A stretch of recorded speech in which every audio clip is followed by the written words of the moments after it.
Yes now people, it's Charlie and welcome back to another video on the Chatting Leeds YouTube channel. It's that time of the week, it's the night before the game, so it's time for pre-match thoughts ahead of Leeds United versus Leicester City tomorrow at Elland Road. Really tough test for us, I think this one guys, it's not going to be easy at all. I think there's a big performance needed if Leeds are going to get 3 points in this.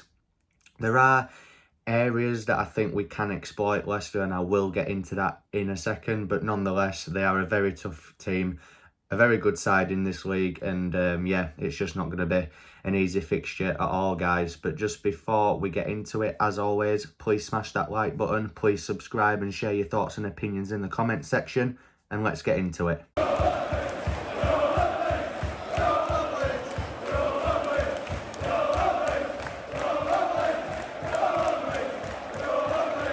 So then guys, first up, let's just speak about Leicester, our opponents this week. So Leicester have been a little bit up and down, I think, this season. Don't really know what to put it down to, really. Obviously, I don't watch a lot of Leicester, but from what I've seen, they've had really good performances, but then they've had games that they should be winning and they just haven't. Like, I expected them to beat Arsenal last week, but I think Arsenal kind of just ran away with it in the first sort of 20-25 minutes, and then it was always going to be a long road back to get anything out of that game. I did think they improved second half once Brendan Rodgers changed the shape, but they lost that game in the first half, let's be honest.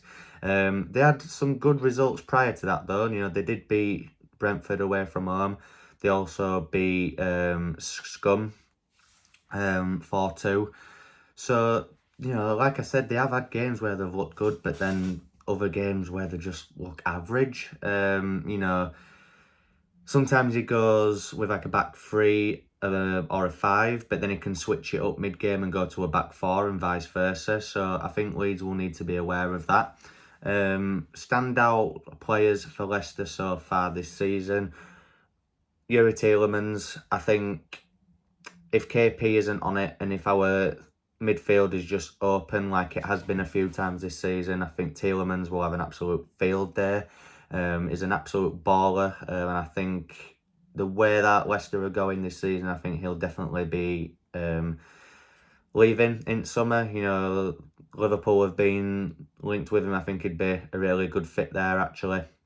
Obviously, they've signed Samari as well from the French league, who looks okay, but you know, I am hearing a lot of Leicester fans saying that he is finding it a bit hard to adapt to our pace of football in this league, because he's not getting a lot of time on ball, which is understandable. The Premier League is fast paced, it's high tempo, and you've got to adapt to it really quickly if you're coming into it brand new. So I feel like that's an area that Leeds can potentially exploit them if he does play. You know, if our press is high, and if it's as intense as what it can be, we can cause him some issues in middle. Obviously, there's Jamie Vardy and Iheanacho up front. Vardy, it goes without saying, guys, we all know how lethal he can be. And he actually terrifies me, you know, because I can just imagine him scoring and, like, taunting the South Stand if he scores at our end. Which won't be nice, will it? Let's be honest. But Iheanacho as well, you know, signed him from City. Took him a while to adapt, but I feel he's a proper baller as well now. Obviously, they've got Patson Daka as well. He hasn't played a lot, but I feel like he's probably the long-term successor to Jamie Vardy. But he has all of the potential as well. You know, if we're winning the game, if it's a draw, going into the last 15-20 minutes of game, they'll be able to bring him on.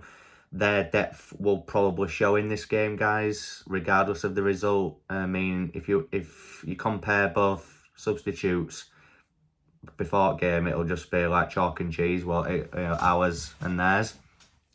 Where I think we can exploit them, though, is, as I've already said, you know, Samari, if he plays in middle, we can definitely exploit that.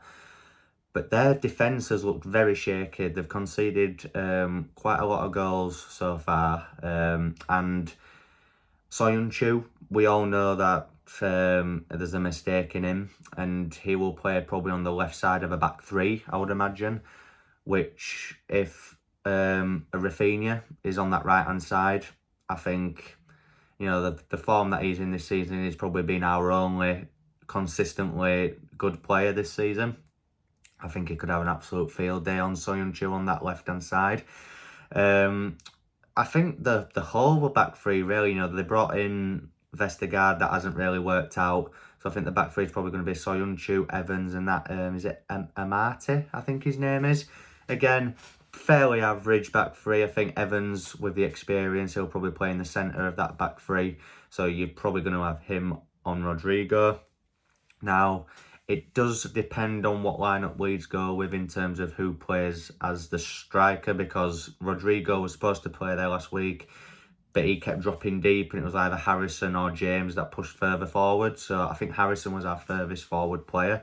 But, you know, whoever's on that back three, I think we can definitely cause them some serious problems, basically. So, yeah, I think Leicester, just to summarise on them now, guys, I think very good team. It'll be tough, but I think, you know, those areas that I've pointed out there, definitely areas at pitch where I think Leeds can definitely exploit them. So then, guys, let's speak about Leeds now then. And we obviously found out in Bielsa's press conference yesterday that Bamford, Ayling and Koch are still out. No set time frame on when they'll all be back with us, which is quite concerning, really. You know, because I think Ayling is starting to get really missed now on that right-hand side. The overlapping run with Rafinha, it isn't there, obviously, and Shackleton's been playing there, but because he's more of a number 6, he hasn't been venturing forward as much, and every time he does, it just doesn't work, or he'll like play the ball back and end up passing it back to the defence. I think when Cody Drama came on against Norwich, you know, he was venturing forward, trying to provide that overlapping run, which I think, you know, Shaq's is a doubt as well. They haven't assessed him yet, but he's a doubt. For me, I'd just play Cody Drama if Shaq's is a doubt, because an unfit Shaq's is just going to be even worse, really, for me. And I think Cody Drama is worthy of a place, if I'm honest with you. On to Bamford, you know, we all know what Leeds lack without him in our team. The pressing from front, obviously the goals as well, but I think it's not just goals that Paddy can bring us, obviously, you know, the press, the high intensity. We just look a different outfit without him up front. So it is kind of worrying that we've not got a date yet. Hopefully after international break, you know, that's an extra 2 weeks. Hopefully we'll have him back. So based on the team news then, I would go, it depends, obviously. If Leicester play a front 2, then I imagine the lineup will be obviously Meslier in goal. I think we'll go with a back 3 of Llorente, Pascal and Liam Cooper. I think Cody Drama should be at right wing back, with Stuart Dallas at left wing back, due to Firpo being a doubt. If Firpo plays, then I think Firpo will go in at left wing back. I think Phillips will be in that holding role, and then you've probably got Rafinha, Click, James and Rodrigo. If I'm honest with you, I think that's what he could go with. If Dallas isn't at left wing back, I would put Dallas in the midfield ahead of Click. But if Dallas has to play at left wing back, then I think Click will be in there. Now, if they play with a front 3, I would imagine it to be a back 4 of Cody Drama, Llorente, Cooper, and either Firpo/Dallas. Phillips in the holding role. Rafinha, you're probably looking at, I would personally go Click and Forshaw, and then Dan James, Rodrigo. I think there's a shout for Forshaw to start in this game. I think the brief appearances that he's made over the last few weeks, he has looked good. Against Norwich, we had a midfield again once Forshaw came on. He calmed things down, helped Phillips out as well. And I think that's what he can really bring.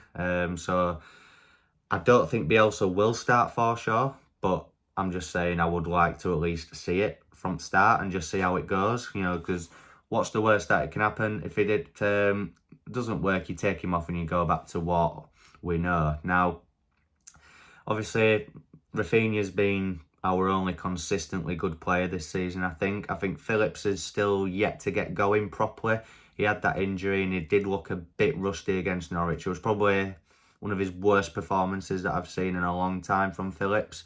But I put that down to, you know, kind of being rushed back, really, because we were in desperate need of him in that holding role. I think Rafinha, just to go back to him, you know, his goal against Norwich, I thought he played really well in that game.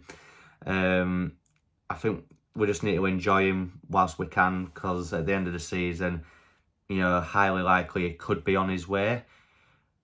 I hope not, but I think we just need to be realistic, guys. I think he's just an absolute baller. He's probably the best player I've ever seen live in a Leeds United shirt, if I'm honest with you. Him and Phillips are up there. But one player that I just want to touch upon, who's starting to slowly but surely prove his worth maybe for me, is Rodrigo. I think, take the Southampton game out of it because they were all trash that day. Rodrigo, you know, he's scored 2 goals in his last 2 league games. His overall play, his link-up play is looking a lot sharper and a lot better. And I think he's really starting to come into his own. I think even when Bamford's back, I think he'll probably just put Rodrigo in that 10 role. Because I feel like he were doing well there as well prior to Bamford's injury. But yeah, I am nervous in this game, guys. I'm not going to lie to you. I think hopefully the crowd can take into account what happened against Wolves when the crowd just got behind us in that second half and kind of pushed us to get that point. I'll be completely honest, I would snap your hand off for a draw in this game right now, if I'm honest. But like I said about Leicester, guys, there are areas where we can definitely exploit them, and hopefully we do. As for a score prediction, I'm going to go with 2-2. I think it will be a draw, but I think there's going to be goals in this game. I can see it being quite open once the first goal is scored, whether it's us or them. I just think it's going to be one of them games, guys. Good game for the neutral, but probably going to be a frustrating one for us. Like I say, win that midfield battle, have the high press back, be pragmatic at the back, and I think we'll be okay. I mean, we've turned it on against the bigger teams at Elland Road, apart from the Liverpool game. You know, we only just narrowly lost out against West Ham. Took a point against a good Everton side at the time, and taking a point against Wolves as well. So, you know, I think slowly but surely the results will come.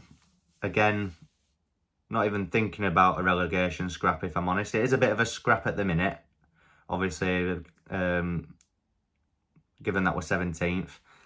But I don't see us being that far down there come the end of the season. I don't think it's going to be as high up the league as last season, obviously. But I think we'll be okay enough to stay up. So if you've agreed, if you've disagreed with anything that I've said, guys, hit me up in the comment section with all your thoughts and opinions. Smash the like button, please subscribe, and I'll see you in my post-match after the game tomorrow night, guys. Thank you very much.